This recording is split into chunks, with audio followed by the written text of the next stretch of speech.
चैत्र पूर्णमी अवसर में दोलमंडप साही बाहरी साहीजात श्रीराम नवमी चली रामलीला अवसर में दोलमंडप साही आखड़ा पक्षर लंका पोड़ी प्रस्ताव करा साहीजात पटुआर मुख्य आकर्षण थे रावण और हनुमान। दोलमंडप साही बाहरी साहीजात साही परिक्रमा करने पर बादी साही कुंडाईमंड साही को जाइथिला। रावण भूमिका अवतीर्ण होते श्रद्धानंद दास महापात्र।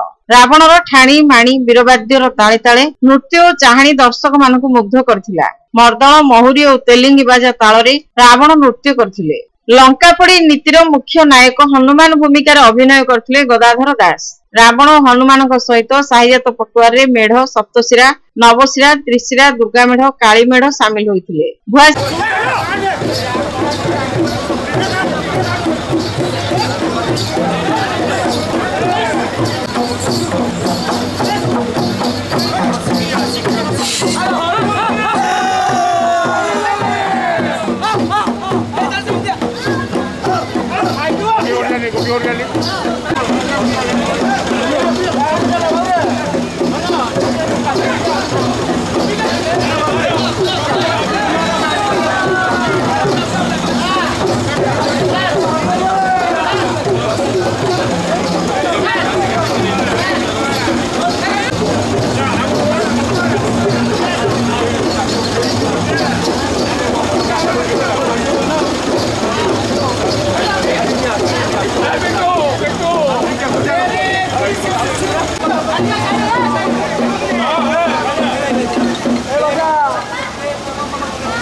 ମାନେ ପ୍ରାଚୀନ ସମର କଳା ପ୍ରଦର୍ଶନ କରିଥିଲେ। ହୁଳା ବନାଟି ଓ ଚକ୍ର ବନାଟି ଭଳି ସମର କଳା ଦେଖିବା ପାଇଁ ଦୁଇ ସାହିରେ ଦର୍ଶକଙ୍କ ଭିଡ଼ ଜମିଥିଲା। ବୀରବାଦ୍ୟ ଓ ଦର୍ଶକ ମାନଙ୍କ ହର୍ଷଧ୍ୱନିରେ ପ୍ରକମ୍ପିତ ହୋଇଉଠିଥିଲା କୁଣ୍ଢାଇବେଣ୍ଟ ସାହି। ଯଦୁତିଆଡି ଜାଗାରୁ ବାହାରି ମେଢ ସାହି ପରିକ୍ରମା କରିଥିଲା। ସେଇଭଳି ଚମ୍ପାଗଡ଼ ଜାଗା, ବଜ୍ରଗଡ଼ ଅମିନ ଜାଗା, ଜଗତ ପଢିଆରୀ ଜାଗା ଓ ସୁଗ୍ରୀବଗଡ଼ ନୂଆତୋଟା ଜାଗାରୁ ବାହାରିଥିଲା ସାହିଜାତ ପଟୁଆର। ସାହିଜାତ ଦୋଳମଣ୍ଡପ ସାହିରୁ ବାହାରି ଜେନାରୀଗଛ ଛକ, ଲବଣିଖିଆ ଛକ, ଭାଗବତ ଘର, ଜାଡୁଆଣୀ ଲାଇବ୍ରେରୀ ଓ ପଥର ଆଖଡା ଦେଇ ସାହିକୁ ପ୍ରତ୍ୟାବର୍ତ୍ତନ କରିଥିଲା। ସାହି ମୁରବୀ ଓ ପ୍ରଶାସନିକ ଅଧିକାରୀ ମାନେ ସାହିଜାତ ପଟୁଆରରେ ସାମିଲ ହୋଇଥିଲେ। ଜଗନ୍ନାଥ ବଲ୍ଲଭ ମଠରେ ଅନୁଷ୍ଠିତ ହୋଇଥିଲା ଲଙ୍କାପୋଡି ଲୀଳା। ଶ୍ରୀମନ୍ଦିରରେ ସନ୍ଧ୍ୟା ଧୂପ, ଦକ୍ଷିଣୀ ଘର ଭୋଗ ସରିବା ପରେ ଆଜ୍ଞାମାଳ ପାଇଁ ରାମ ଓ ଲକ୍ଷ୍ମଣଙ୍କ ବିଗ୍ରହ ଜଗନ୍ନାଥ ବଲ୍ଲଭ ମଠକୁ ଯାଇଥିଲେ। ସେଠାରେ ଆଖଡା ପକ୍ଷରୁ ଲଙ୍କାପୋଡି ପ୍ରସ୍ତାବ କରାଯାଇଥିଲା।